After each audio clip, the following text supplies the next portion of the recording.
coming up on Network Africa.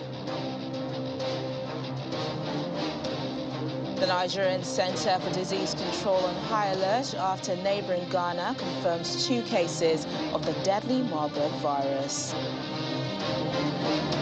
Prepares for next month's election, presidential and vice presidential candidates vow to revive the economy and fight corruption. Plus,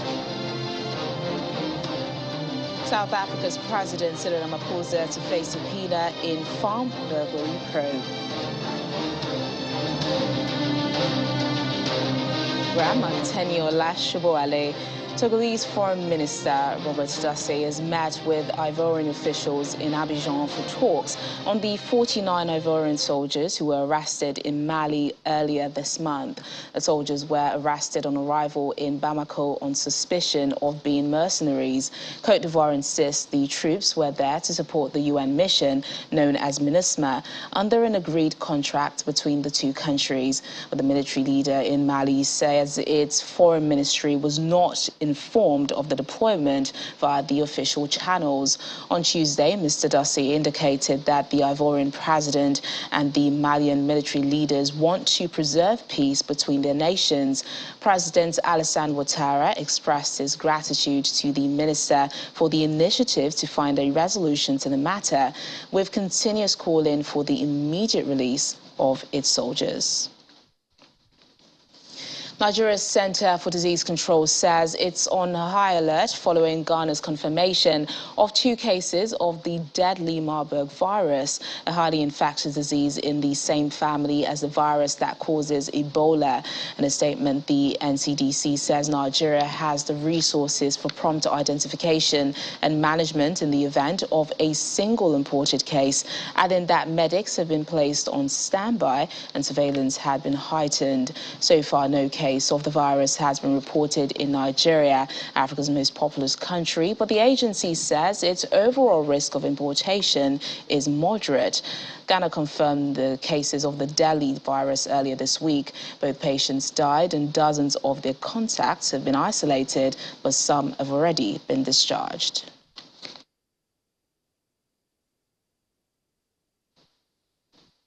We'll have more on that. In the meantime, to politics, Kenya's opposition leader, Raila Odinga, says no one will be spared in an anti-corruption campaign he promises to implement if elected president in next month's poll.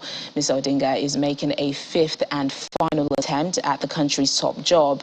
The 77-year-old former prime minister told reporters that at his age, he doesn't intend to vie again, but he would still have much to do, even if he isn't selected. Should he win, Mr. Odinga says he will focus on fighting corruption. Kenya's president has said the country loses more than $16 million a day to corruption. On the economy, Mr. Odinga says he will introduce austerity measures and seek to reschedule foreign debt to ensure the country does not default on repayment.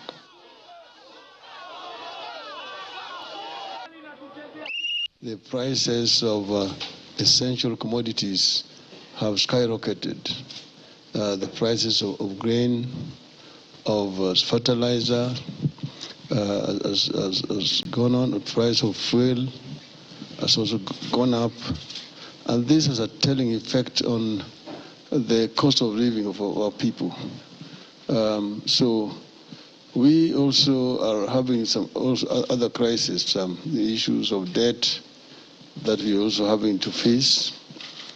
But we are confident that we can survive just like other countries are also surviving this crisis. It is true that the stakes are high, but I want to say that the stakes are always high in any elections, but particularly the transitional elections when the incumbent is outgoing and it's now fresh hands who are competing.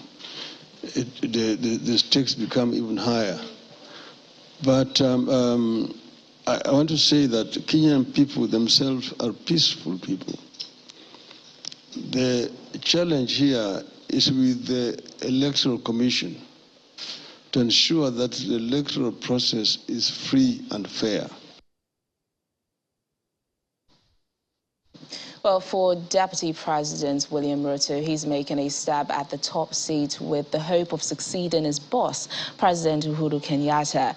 The 55-year-old has promised to publish government contracts with China and deport undocumented Chinese citizens if elected on August the 9th. He promises likely to resonate with citizens pummeled by mountain debt and the skyrocketing cost of living. He paints the election as a clash between hustlers and dynasties, a jab at Raila Odinga and Kenyatta, son of the nation's first vice president and president, respectively. Ruto and Odinga were political allies during the disastrous 2007 elections. A dispute over the result left 1,200 Kenyans dead, and Ruto and 5 others facing charges of crimes against humanity at the Hague-based International Criminal Court. We are running on an economic platform. But that economic platform includes public resources, which means we have to tackle corruption head-on, right? And in fact, in this election, we are probably the only team that has a plan on how to fight corruption. Our competitors are just engaged in rhetoric, usual rhetoric. Or we will jail so-and-so, we will jail so-and-so. Our plan is three-pronged. Number one, the reason why we feel corruption is still a menace in our country is because the judiciary has no capacity to deal with corruption in a timely manner. Corruption cases take all the way to 10, 15 years. Everybody knows that justice delayed is justice denied. We must make sure that Parliament operates. The problem with the handshake situation is that the opposition and government are in bed. There is no oversight. That's why we are in a conundrum of some sort. We have no intention of prosecuting President Kenyatta. But we have every intention in dealing with state capture. It cannot be business as usual. When corruption is subsumed into government, and government policies are made to facilitate theft of public funds, it must be dealt with. In the meantime, Kenya's deputy presidential candidate faced off in a TV debate on Tuesday night that was dominated by issues on corruption and so-called state capture. The two-tier debate involved 4 candidates, but all eyes were on Rigathi Gachagua and Martin Karua from the main political coalitions. The candidates were asked a series of questions about the economy, governance and integrity of public office holders. Rigathi Gachagua is the running mate of Deputy President William Ruto under the Kenya Kwanza coalition, while Martha Karua is running mate to Kenya's opposition leader Raila Odinga under the National Rainbow Coalition. Tuesday's debate set the tone and pace for the much-awaited presidential debate on the 26th of July.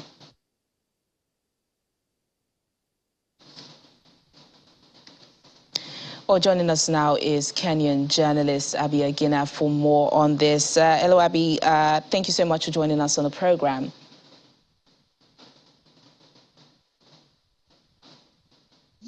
Thank you for having me.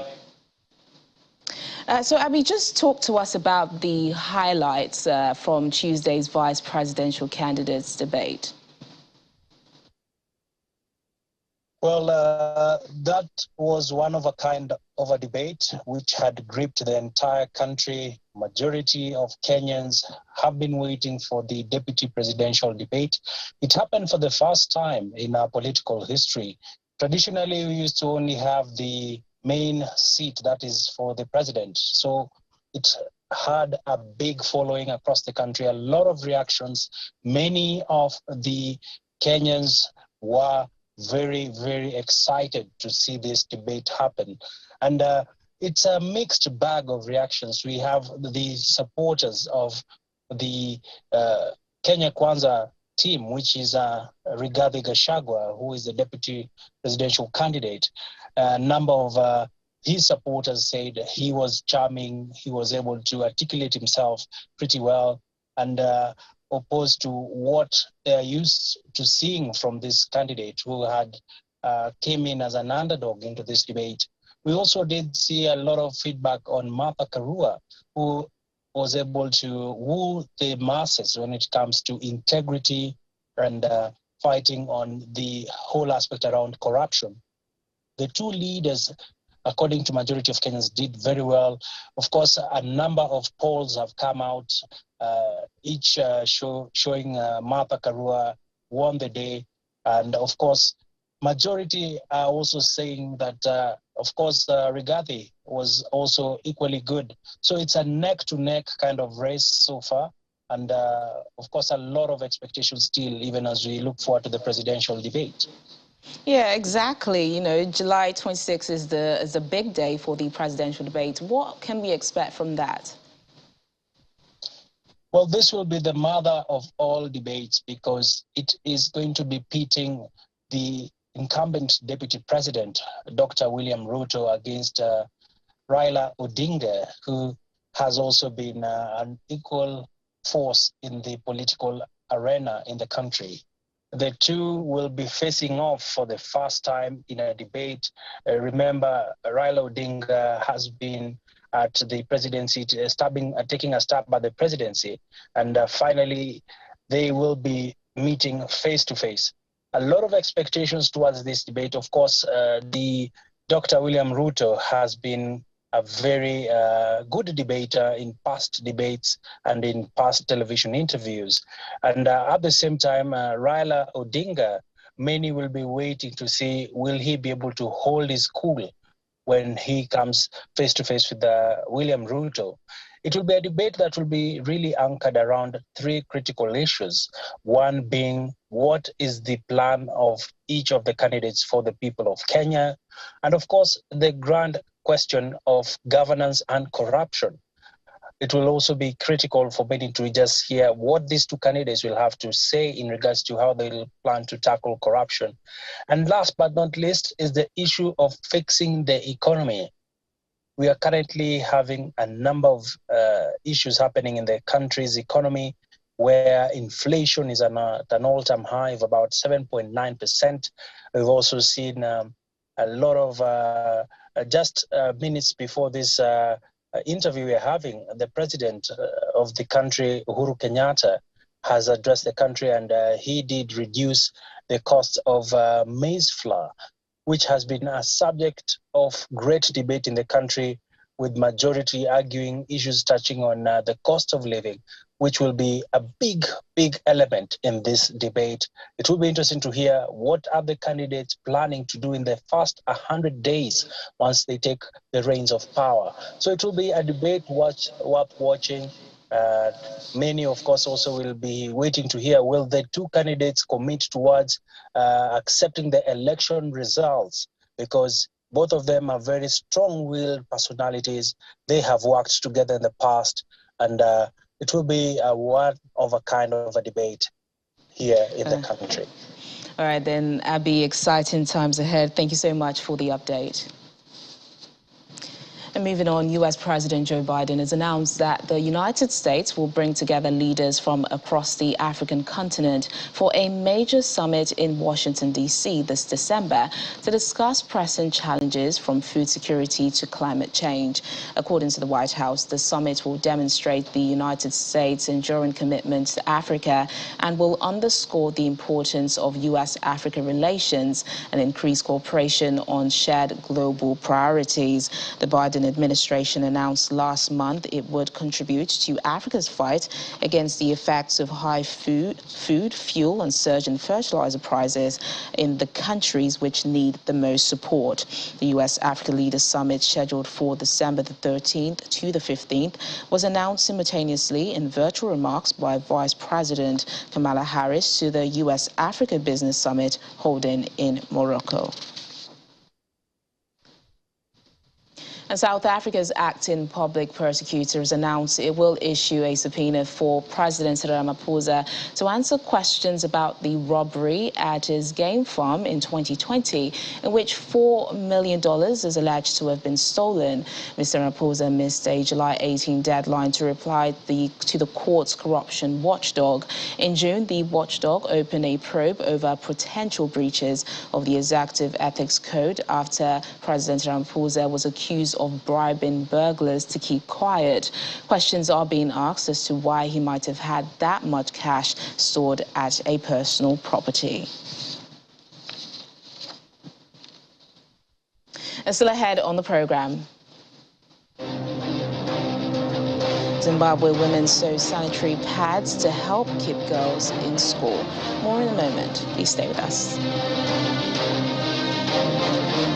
Thanks for staying with us. South Africa, one of the world's top 10 coal producers, has seen its exports to Europe rise this year as European countries scramble to find alternatives to Russian coal.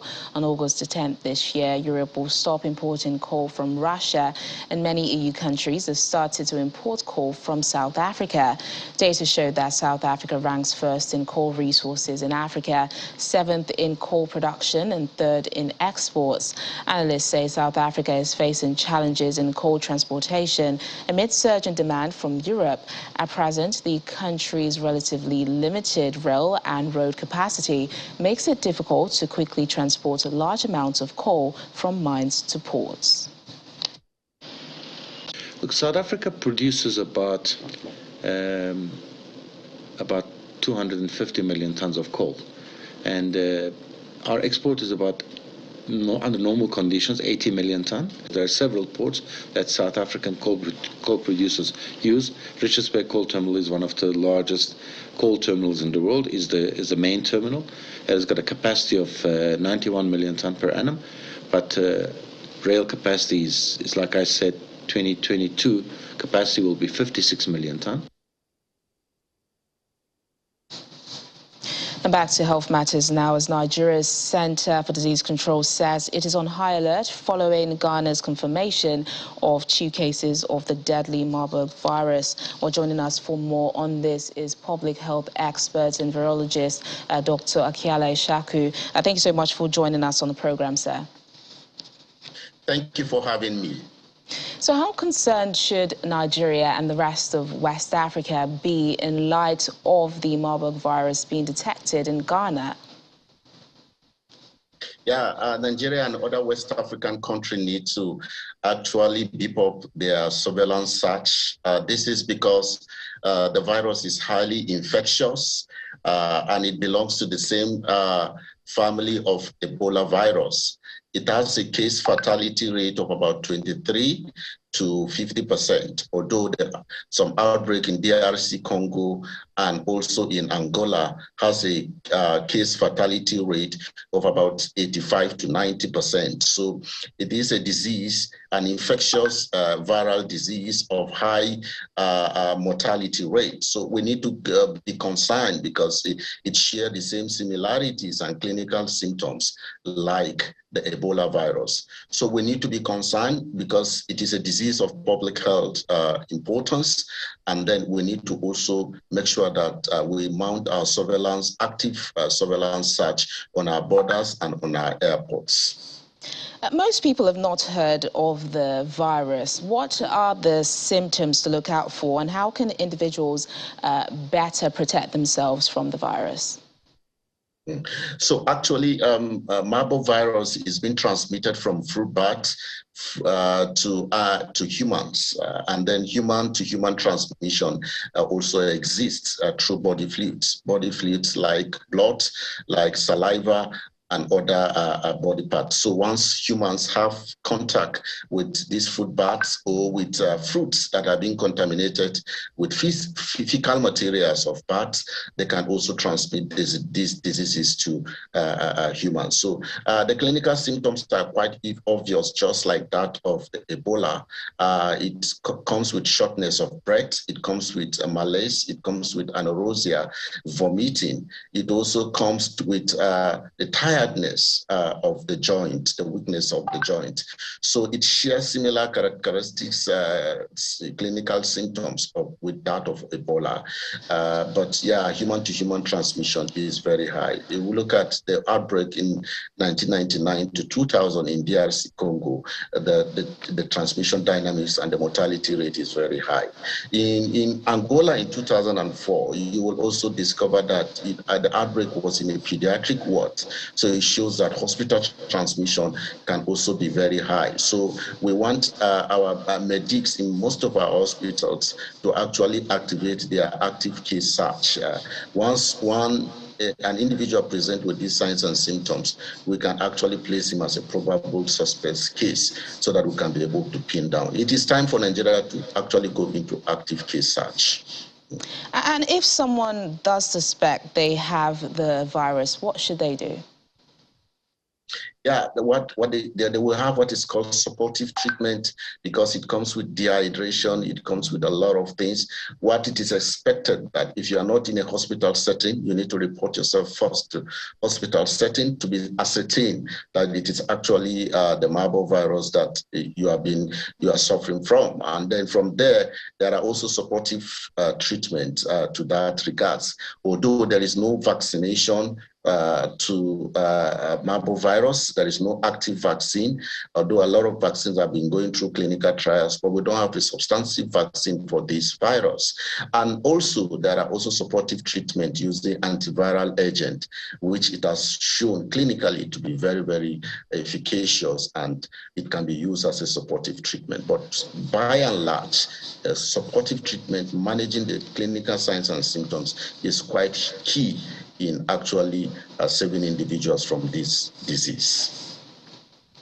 All right, then, public health experts and virologist Dr. Kiala Ishaku, thank you so much for joining us on the program. Thank you for having me. Now, over in Zimbabwe, a community group in rural Zimbabwe is making reusable sanitary towels so that girls don't have to miss school when they have their period. Female volunteers come together to produce at least 600 pads per day, which sells for 80 cents each. The Chiedza Community Welfare Trust in Zimbabwe's Mutasa district started sewing cloth sanitary pads when founder Gladys Mukaratirwa realized that local girls were missing school every month because they couldn't afford disposable hygiene products. We're paying school fees for girls, adolescent girls in secondary school, and every month some girls would miss school 2 to 5 days per month, which worried us, and also their results were not good. If we calculate 2 to 5 days per month, it's about 45 days per year school time which is wasted. So we realized that there was need for them to have a sustainable source of sanitary pads. The pads are carefully designed and produced using cloth and flannel fabric to keep them lightweight and easy to wash and dry.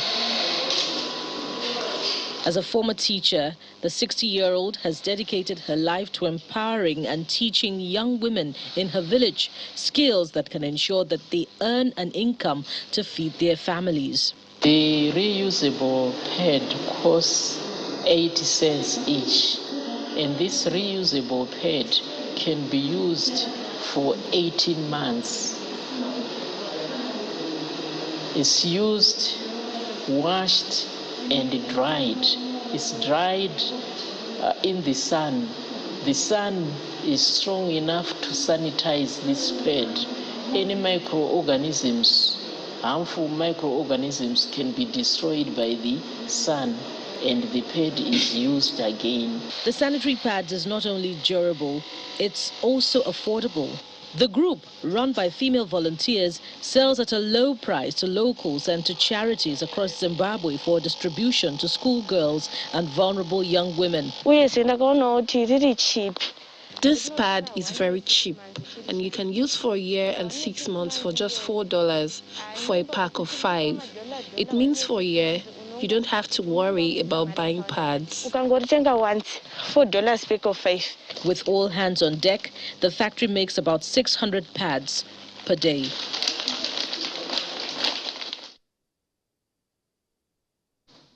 And that's the program today. Thank you so much for watching. I'm Teniola Shiboale.